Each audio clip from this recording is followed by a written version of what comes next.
Question number first of exercise 5.1 का question number first. इसमें total 4 part हैं। 4 part को हम सॉल्व करेंगे। तो first of all we will read the question. In which of the following situation does the list of number involve. मतलब ये बोल रहा है इन नीचे दिए गए चारों में से किस में जो नंबर की लिस्ट है वो इन्वॉल्व है। अगर वो इन्वॉल्व है, उसमें है नंबर वाली जो लिस्ट है, वो जो एपी मैंने बताया था ना 5 2 5 7, वो इन्वॉल्व है, तो उससे एक एपी बनाओ। और एपी बनेगी तो इन्वॉल्व है, तुम एपी बनाओ, और एपी बनाओ तो क्यों बनेगी ये भी और बताना है। ठीक है, तो first of all we will first part को सॉल्व करते हैं। The taxi fare after each kilometre when the fare is 15 रुपये फॉर द फर्स्ट किलोमीटर। ये बोल रहा है एक टैक्सी फेयर है, टैक्सी फेयर एक टैक्सी का किराया है जिसमें 15 रुपये फर्स्ट किलोमीटर के लिए चार्ज करता है वो, एंड 20 और फिर उसके बाद में 8 रुपये for the each additional kilometre. आगे वाले जितने भी किलोमीटर हैं उसके लिए वो 8 रुपये चार्ज करता है। ठीक है, फर्स्ट किलोमीटर के लिए वो 15 रुपीज़ चार्ज करता है। ठीक है, तो हमें क्या करना है, इससे एपी बनानी है। तो एपी बन सकती है, हाँ बन सकती है। तो पहले हम सॉल्व करते हैं इसको। तो सॉल्यूशन स्टार्ट होता है यहाँ से। तो यहाँ लिखेंगे कि फेयर फॉर फर्स्ट किलोमीटर। तो फर्स्ट किलोमीटर के लिए कितना है 15, as we know that it is very simple to know. आगे फिर फेयर, टैक्सी फेयर लिख दो अगर थोड़ा सा और इसको एक्सलेट करना है। Taxi fare for the 2 kilometre के लिए आगे बोला है उसने, हमें 2 किलोमीटर नहीं दिया है। उसने बोल रहा है कि आगे जितने भी किलोमीटर चलेगा उसके लिए वो 8 रुपये चार्ज करेगा। तो मतलब अगर 2 किलोमीटर है तो उसके लिए हम 15 और प्लस में 8 मीन्स इट विल बी कितना हो जाएगा ये हमारा 23 हो जाएगा। अब टैक्सी फेयर ये सेम ले लेना 3 किलोमीटर तक, ये हो जाएगा 50 + 8 तो it will be 31। And next इस टोटल 4 कर लो 4 किलोमीटर तक, ये हो जाएगा 50 + 8 बराबर ये हो जाएगा 39। तो इसमें एपी है, yes we have a AP that is 15 और 23 31 39 ... ठीक है, तो ये आगे तक इट मीन्स ये कौन सी टर्म है, इनफाइनाइट टर्म है एज वी नो दैट। तो क्या इसमें एपी इन्वॉल्व थी, यस है। तो क्यों है, क्योंकि इसमें एडिशनल किलोमीटर के लिए वो 8 किलोमीटर 8 रुपये चार्ज कर रहा है। ठीक है, तो it is a very simple question. Let's solve second part.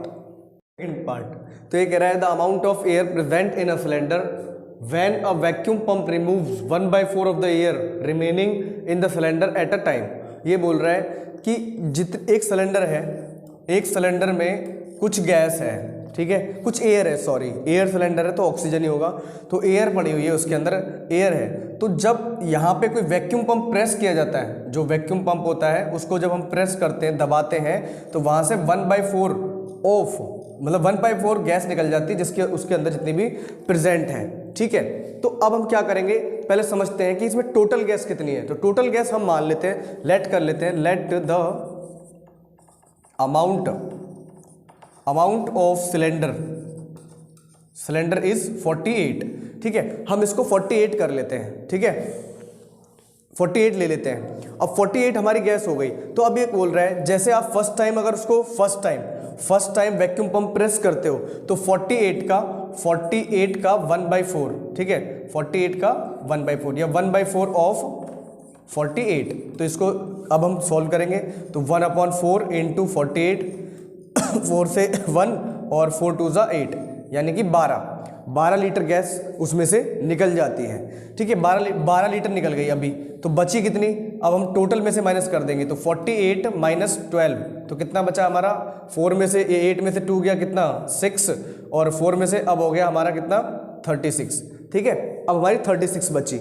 अब आगे अगर आप सेकंड टाइम अब जो बची हुई है उसका 1/4, अब वापस जब आप 36 का 1/4 निकालोगे, 36 ऑफ 1/4 करोगे तो फिर उसको माइनस करेंगे, या इसको 1/4 कर लो, उससे समझ में आएगा। 1/4 ऑफ 36 का निकालेंगे तो ये हो जाएगा 4 9 = 36। तो अब कितनी निकल गई, अब निकल गई आपकी 9। 9 लीटर में होती है ये, तो लीटर में निकल गई। तो मतलब अब 36 में से जब हम 9 को माइनस कर देंगे तो कितना आ जाएगा हमारा ये, 9 चौक 36, तो 27 हो गया। ठीक है, अब 27 बच गई। ठीक है, अब सेकंड टाइम ये हो गया हमारा। अब थर्ड टाइम फिर निकालो, फिर 1/4 करो, तो अब के 27 का करेंगे, तो 1/4 ऑफ किसका, 27 का। तो 27 का हो जाएगा 4, ये हो जाएगा हमारा 27, हाँ इसका 29 में से 6, हाँ 7 है। अब इसका करते हैं, तो जब हम 1/4 ऑफ करेंगे किसका, 27 का, तो इसको जब हम काटेंगे तो ये रिड्यूस नहीं होगा इससे, तो ये हो जाएगा हमारा 27/4। ठीक है, 27/4 आ गया इसका, 27/4। तो क्या अब हम इससे एपी बनाते हैं, तो जो हमारे पास नंबर्स हैं उनको लिखने की कोशिश करेंगे हम। तो एक तो हमारा आया 48, एक आ गया हमारा 36, और एक आ गया हमारा 27, और आगे क्या आ रहा है हमारा, 27 नहीं आया, सॉरी 27/4 आ रहा है। ठीक है, 48, 36 और 27/4।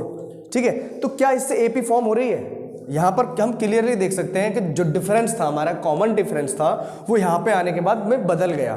तो इसका मतलब ये कह रहा है देखो ये एपी है, तो ये एपी नहीं है, क्योंकि जो कॉमन डिफरेंस है वो सेम नहीं आ रहा है। अगर हम 36 में से घटाते हैं फिर इसमें से घटाएंगे तो वो पॉइंट समथिंग कुछ आ जाएगा। It means this question is not form an AP. ठीक है, तो this is the second question. Let's solve third part.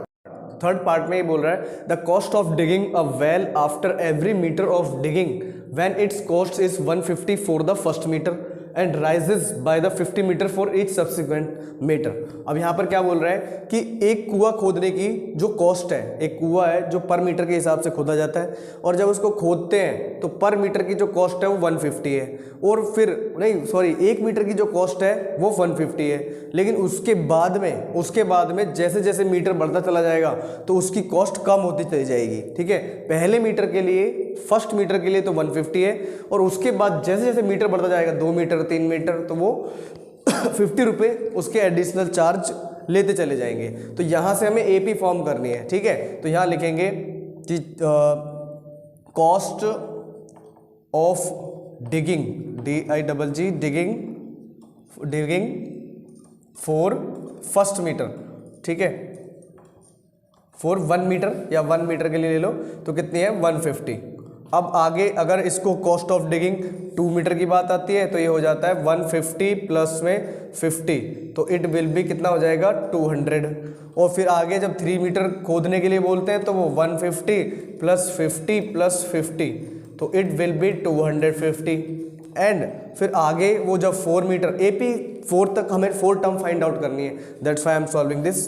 तो वो ऐसे 150 प्लस 50 प्लस 50 प्लस 50, तो ये हो जाएगा हमारा कितना, 300। ठीक है, तो ये एपी फॉर्म कर रहा है, हाँ कर रहा है, क्योंकि यहाँ पे कॉमन डिफरेंस हर बार सेम ही आ रहा है। देखो 150, 200, 250, 30, तो हमारी एपी फॉर्म हो जाएगी, यस हो सकती है, इट कैन बी। तो AP is 150, 200 and 250 and 350 dot dot dot. ठीक है, तो इट इज़ वेरी सिंपल, इसको बहुत आसानी से सॉल्व कर सकते हैं, समझने में भी आसानी से आ रहा है। ठीक है, क्योंकि यहाँ पे सॉल्व करना इंपॉर्टेंट नहीं है, क्वेश्चन को समझना इंपॉर्टेंट है, क्योंकि एग्जाम में तुम लोग सॉल्व करोगे, मैं नहीं। ठीक है, अभी तो ये तो आप कर सकते हो क्योंकि क्वेश्चन सेम है, लेकिन एग्जाम में क्वेश्चन थोड़ा डिफरेंट होता है। ठीक है, लेट्स सॉल्व इसका फोर्थ पार्ट। में क्या है, ये कह रहा है the amount of money in the account every year when 10,000, sorry ये 10,000 है, तो 10,000 is deposited at compound interest 8% per annum. ये कह रहा है कि अकाउंट में अमाउंट कितना होगा, ठीक है, साल के हिसाब से, हर साल मतलब first year, second year, third year, fourth year, तो चारों ईयर में जैसे चार तक हम निकालेंगे एपी को, तो 4 ईयर तक अमाउंट कितना होगा अगर 8% के हिसाब से डिपॉजिट किया जाए हर साल तो। ठीक है, तो अगर हम फर्स्ट साल का निकालते हैं पहले, तो अमाउंट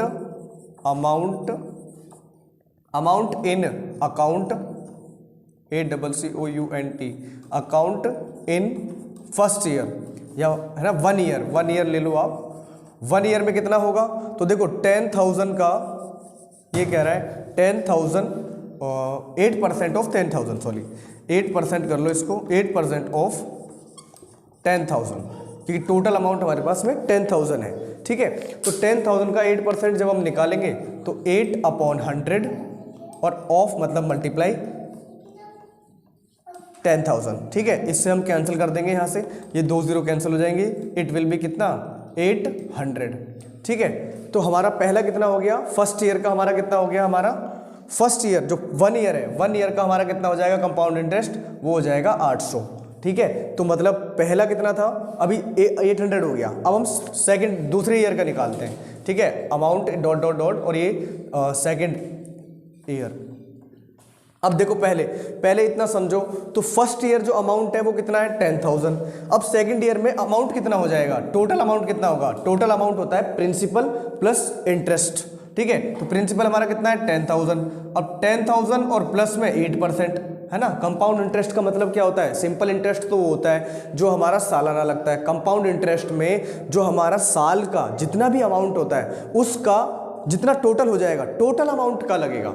जैसे मैं एग्जांपल, मैं एक किसी में जमा करता हूँ 10,000 रुपये देता हूँ और मैं उससे 10,000 रुपये देता हूँ 8% पर देता हूँ, तो मेरे अगली बार जो पैसे हो जाएंगे अगली साल 10,800 हो जाएंगे, नेक्स्ट ईयर 10,800।